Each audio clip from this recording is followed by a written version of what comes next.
Welcome back to Your High School Sports. I'm Roddy Woods. On the line with Jake Nichols, former Your High School Sports reporter and host of our shows, plus the magazine.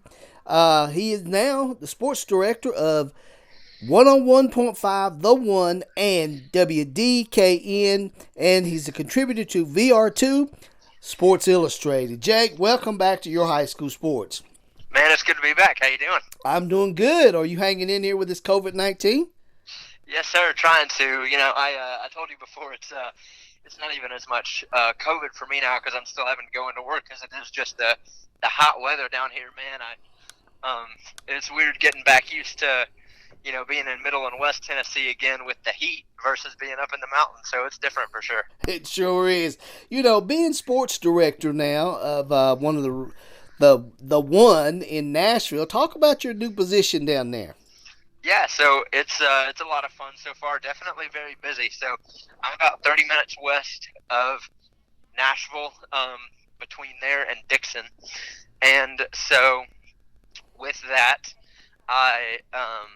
we're actually in downtown Dixon. So with that, it comes with a lot of responsibilities. So one big version of that is that I am a play-by-play broadcaster for a couple schools here for Dixon County and for Creekwood High Schools.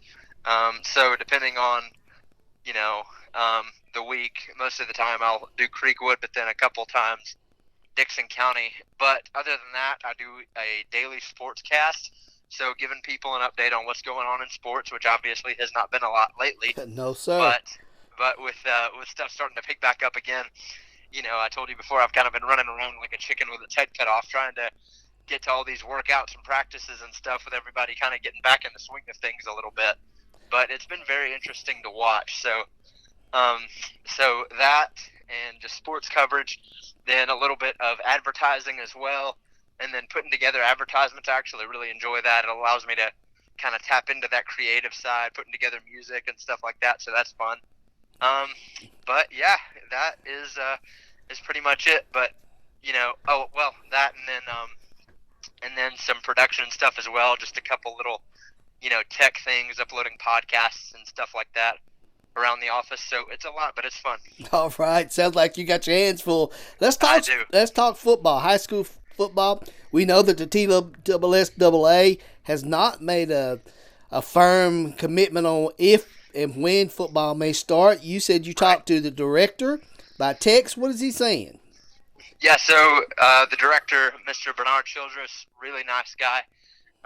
He has said, that they're just in a waiting period, but that right now nobody knows whether football in the fall is going to happen, but they have to act like it is. They have to practice and work out and get everything going like they're going to be kicking off in August, even though we don't truly know yet if that's even going to happen. So it's been very intriguing to watch here in Dixon County because Creekwood, has a fourth-year head coach in Houston Thiel. So they're having to be separated into groups of 10 for Dixon County and Creekwood, as stated by the Dixon County board, that the only way they could get back into the kind of the swing of workouts was if they went by these mandates. One of those is that they have to be separated into groups of 10. So imagine, a 50 or 60 person football team, working out in 5 or in 4 groups of 10 across the campus.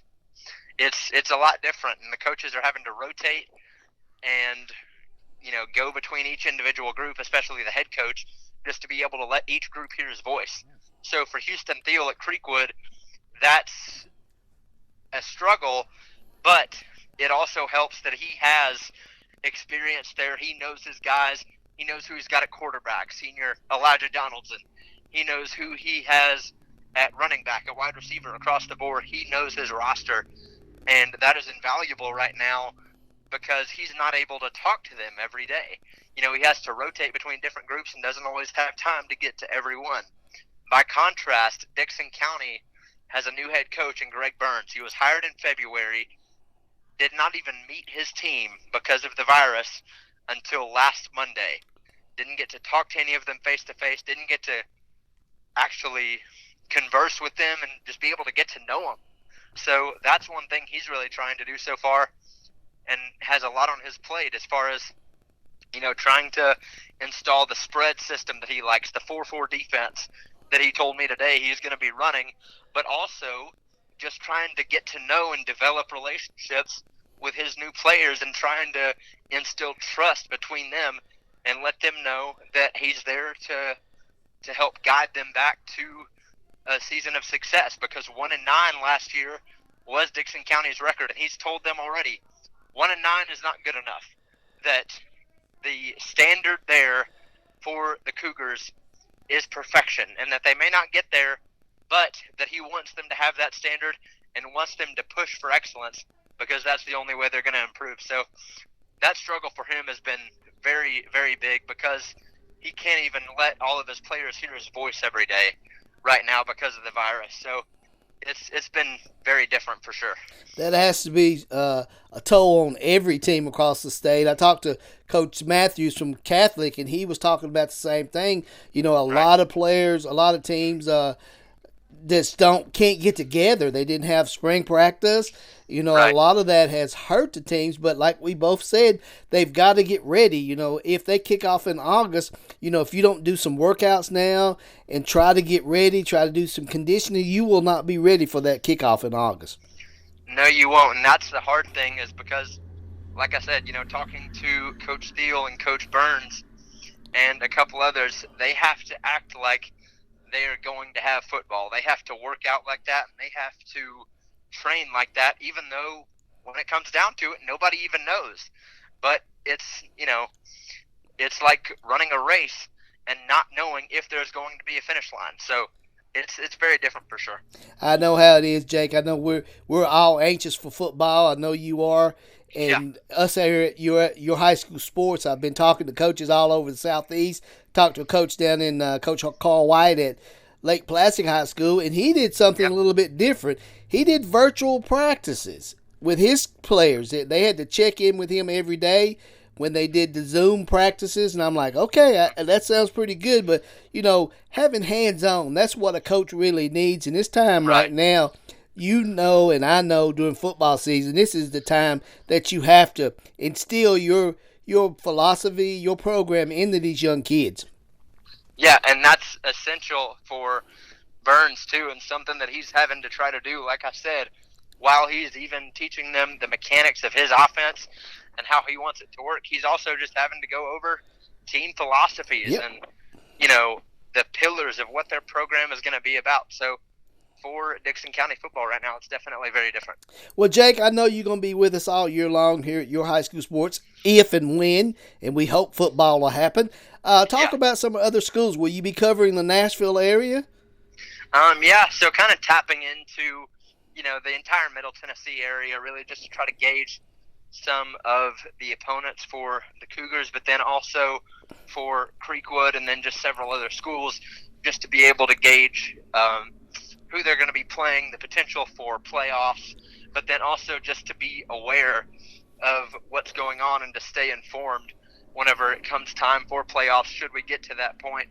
Because, there is a lot of great football here, and we talk about, how even like Tennessee, you look at their recruiting class, they've got several guys from the Nashville area, Keyshawn Lawrence from Innsworth being one of the top guys from that. But, the Middle Tennessee area is, or has become at least, a real hotbed for recruiting. And so paying attention to those schools, the Brentwoods, the Franklins, even up in like Gallatin, Hendersonville, stuff like that, just trying to keep tabs on all those guys and what's going on in the area just to stay informed. Well, Jake, we appreciate you taking a moment of your busy day to talk to us here at your high school sports, and hopefully football season happens, and we'll be talking to you on a weekly basis as a special guest correspondent. Yes, sir. Hopefully so. All right, Jake, you have a good day, and we'll talk to you soon. All right, you guys too. Talk to you soon. Bye-bye. Bye.